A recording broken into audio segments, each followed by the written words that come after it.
único acre, esta cultura específica pode substituir 2 toneladas de ração e fixar mais nitrogênio do que um saco de 50 leva-lib de fertilizante. Uma vez estabelecida, não exigindo irrigação nem semeadura entre as colheitas, ela é conhecida como feijão guandu, ou cajanus cajan. Se você cultiva em qualquer local quente ou sob estresse hídrico, esta planta precisa estar no seu radar. Em testes de campo realizados pelo ICRIS-AT e pelo Instituto de Pesquisa Agrícola do Quênia, o feijão guandu teve uma média de 4,8 toneladas de biomassa por acre sob calor intenso, enquanto a alfafa colapsou para menos de 2 toneladas. Sua raiz principal desce mais de 1,5 metros, rompendo a compactação e extraindo nutrientes de camadas do subsolo que a maioria das gramíneas nunca alcança. Aqui está o benefício que a maioria das pessoas ignora. É uma leguminosa do tipo arbustiva. Uma vez estabelecida, ela produz por até 3 safras sem a necessidade de nova semeadura, atuando como um banco de ração embutido para calor e seca. Então, por que nem todo agricultor de clima quente já está cultivando? É porque a maioria dos sistemas de forragem foi projetada para zonas temperadas e o feijão guandu reescreve completamente essas premissas. A alfafa atinge o pico aos 80 graus. Além disso, a respiração ultrapassa a fotossíntese e a fixação de nitrogênio despenca. O feijão guandu faz exatamente o oposto. De 95 a 105 graus Fahrenheit, sua taxa fotossintética na verdade aumenta, e a nodulação permanece ativa mesmo sob estresse hídrico. Em um teste de estresse térmico de 2019, o guandu rendeu 5,2 toneladas de massa seca por acre, com 21,7% de proteína e 72% de digestibilidade in vitro. Em comparação, a alfafa sob condições idênticas caiu para menos de 2 toneladas e 16% de proteína. Economicamente, isso representa uma mudança na margem de ração de mais de 300 hours por acre no calor. Agricultores que utilizam o guandu como forragem rotacional na Índia, Quênia e norte da Austrália relatam que os custos com ração caíram de 30% a 40%, graças à redução nas compras de grãos e fertilizantes. Em testes de sequeiro, animais pastando em piquetes de feijão guandu ganharam peso 18% mais rápido do que aqueles em misturas de gramíneas e leguminosas, mantendo condição corporal igual ou superior. Ele também é resiliente assim que os caules da base tornam-se lenhosos. O feijão guandu brota novamente das coroas das raízes após o corte ou pastejo. No sul do Zewana-Ninara, ele se comporta como uma perene de vida curta. Nos subtrópicos, pode persistir por 3 a 4 anos. Não é um substituto para sistemas temperados, mas uma nova base para sistemas regenerativos em zonas quentes. A seguir, detalharemos como essas raízes profundas e parcerias microbianas, na verdade, reconstroem a fertilidade mais rápido do que qualquer cultura de cobertura que você já tenha plantado. No papel, o feijão guandu parece um azarão, mas no campo, ele luta na mesma categoria da alfafa. Folhas frescas testam entre 18% e 24% de proteína bruta. Vagens e sementes maduras testam entre 13% e 16%, com nutrientes digestíveis totais em torno de 60% a 65% da massa seca. Isso é virtualmente idêntico ao feno de alfafa de meio corte. No entanto, os ruminantes respondem de forma diferente. As cabras o devoram primeiro, limpando o rebrotamento antes que os caules fiquem lenhosos. As ovelhas vêm em seguida, e depois o gado assim que os níveis de lignina sobem. Quando gerenciado em um ciclo de pastejo de 45 a 60 dias, a palatabilidade permanece alta e o rebrotamento volta rapidamente. Os taninos ficam entre 2% e 5%. Mas aqui está o truque que a maioria das pessoas perde. Assim que você seca ao sol ou ensila a planta por apenas 24 horas, esses taninos polimerizam e perdem sua atividade, elevando a digestibilidade da proteína em 10 a 12%. O momento da colheita é tudo. Você deve cortar com 50 a 60% de enchimento de vagem para forragem fresca, ou no início da floração para feno. É aí que a proporção folha-caule e a densidade de aminoácidos atingem seu pico. Em um teste da Universidade de Queensland, cabras alimentadas apenas com feijão guandu ganharam cerca de 120 gramas por dia, igualando o feno de média qualidade. Em comparações paralelas, o feijão guandu atingiu cerca de 21% de proteína bruta e cerca de 5,5 toneladas de matéria seca por acre, com metade dos insumos e zero irrigação. Você não está trocando qualidade por resiliência, você está obtendo ambos. Ração que mantém seu valor sob estresse. É aqui que o feijão guandu deixa de ser apenas uma forragem e se torna um sistema. Ele prospera onde outras leguminosas falham, como em solos ácidos, arenosos ou esgotados, onde as bactérias de nodulação ainda têm dificuldade. Seu ciclo de 4 a 8 meses o torna flexível. Ele atua como uma anual em zonas mais frias e uma bienal ou perene de vida curta nos subtrópicos. Para a agrofloresta e silvopastoril é ideal. Ele tolera 40% de sombra, crescendo entre linhas de pomares ou sob copas abertas. E os canais profundos das raízes melhoram a infiltração de água para o estrato superior. É de uso duplo. Forragem folhosa para ruminantes agora, além de uma opção de grãos para aves ou venda posterior. Após a colheita, os caules lignificam em uma cobertura morta rica em carbono, que suprime ervas daninhas e reconstrói a estrutura do solo mais rápido do que resíduos de leguminosas macias. Nos trópicos secos é consorciado com sorgo, milheto ou mandioca para estabilizar os rendimentos. O sorgo sombreia o guandu jovem no início e depois o guandu retribui o favor fixando nitrogênio para o próximo ciclo de cereais. Ao longo de 5 anos de dados do ICRISAR, as rotações sorgo-guandu aumentaram o rendimento total de grãos em 28% e elevaram o carbono orgânico do solo nos 15 sinâmetros superiores em 0,3%. Esse é um ganho duplo raro, tanto em produtividade quanto em métricas de solo.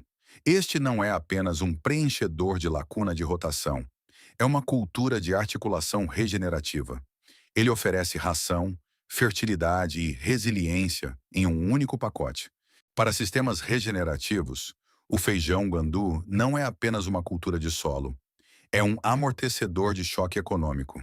Em zonas semiáridas, com menos de 25 polegadas de chuva, a produtividade média de matéria seca atinge de 2 a 4 toneladas por acre.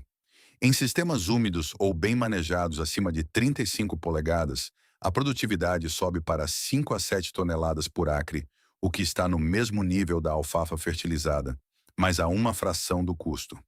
Cada acre produz de 400 a 1.200 tais-libês de sementes, dependendo da variedade e do clima.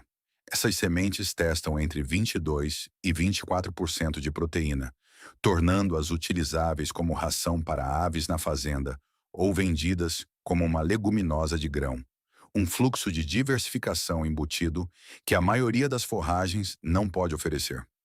Quando você calcula o valor de substituição da ração, proteína por acre multiplicada pela digestibilidade, o feijão guandu equivale a 300 Rs 450 de valor de ração por acre, rivalizando com a alfafa de alta qualidade ou a proteína de grãos comprada. Ao contrário desses insumos, ele não requer fertilizante nitrogenado, nem irrigação após o estabelecimento e quase nenhum manejo de pragas assim que o dossel fecha. A poda drástica, cortar as plantas após a colheita para que brotem da base, reduz os custos de replantio em 60 a 80% ao longo de 3 anos, proporcionando retornos perenes de um investimento único em sementes. Em Andhra Pradesh, laticínios mistos alimentando folhas de guandu a 20% da ingestão de matéria seca reduziram sua ração concentrada, comprada em 35% sem qualquer queda na produção de leite. Essa economia teve uma média de R$ 20 por vaca por temporada. Essas são pequenas margens que se somam rapidamente em um rebanho. A matemática é simples, mas transformadora. Ração, fertilidade e estrutura. Tudo retornando valor composto sem custos de insumos externos. Esta planta foi feita para o calor. O feijão guandu prospera nas zonas 8 a 13, com crescimento ideal entre 75 e 95 graus Fahrenheit e tolerância até 110 graus antes que a fotossíntese comece a desacelerar. A geada mata o topo dos caules, mas nas zonas 8 a 9, a base lenhosa brota novamente, proporcionando ração plurianual sem replantio. Em regiões mais secas, mantém a cobertura foliar total com apenas 20 polegadas de chuva anual. Nos trópicos úmidos, permanece produtivo até 70 polegadas graças a um sistema radicular que regula tanto a seca quanto o encharcamento. Essa raiz principal profunda e a estrutura de caule lignificado não são apenas traços de sobrevivência, são mecanismos de eficiência. Ao reduzir a evapotranspiração em 25 a 30%, em comparação com leguminosas de raízes rasas, o feijão guandu mantém temperaturas foliares mais baixas e um acúmulo de biomassa mais estável durante a seca. Mesmo em solos marginais, ácidos ou compactados, ele desempenha bem em pastagens degradadas onde as gramíneas falham. Ele cria canais de infiltração, aumenta a matéria orgânica superficial e alimenta a biologia por baixo. No Quênia, testes em terras severamente erodidas descobriram que o feijão guandu restaurou 0,3% do carbono orgânico do solo em apenas 2 anos, o equivalente a 5 anos de recuperação natural em Pousio. Esse é o tipo de curva de regeneração que transforma terras pobres de volta em áreas produtivas. Ao combinar estabilidade de rendimento, desempenho na seca e ganhos de fertilidade plurianuais, o feijão guandu não é apenas resiliente ao clima, é lucrativo no clima.